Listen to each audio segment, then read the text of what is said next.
And Travis, for all the times you and I talked about linebacker needed an upgrade, or at least me.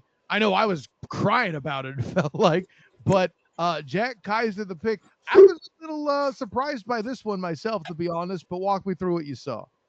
I mean, I was not surprised. I actually I sent a message to friend of the show, Mike Barber, that the Jaguars would be drafting a linebacker right after the 100th pick. Like I said it in writing, and then I tweeted it after the fact. And this boy is a dog. I was Oh, like, you knew they would. Like he jumps over a cut block and that's still amazing. gets the sack. That is ridiculous. Like at this point, that boy must be mixed. I don't know. He got some that athleticism come from somewhere. We need to draft him in the next racial draft. Like, come on, bro. You on this side.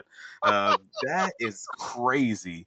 Man, misses the cut block, gets back up, looks like a zombie and I am legend, and I don't know what to do with that. Like athletically, when you look at the combine and everything else, he doesn't come out he doesn't pop off the screen as this guy who's like uber athletic. But then when you look at the tape, he doesn't miss tackles. Like he has less than a 5% missed tackle rate, which is one of the best rates for any of the linebackers in this draft class.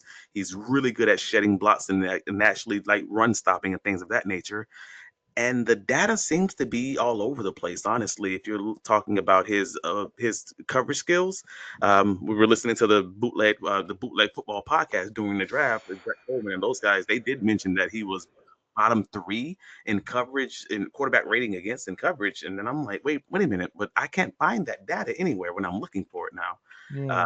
so I thought that was really interesting because when I looked at his data, it was showing that he had a 49.7, which was his career best passing rating when targeted, which wouldn't be bad. It's just kind of like middle of the pack. So I'm just like, I don't know how to feel about it, but looking at the film, he looked like he was an elite, and I do mean elite, run stopping linebacker. You know, you're talking about your prototypical Mike linebacker, maybe can fill that will spot.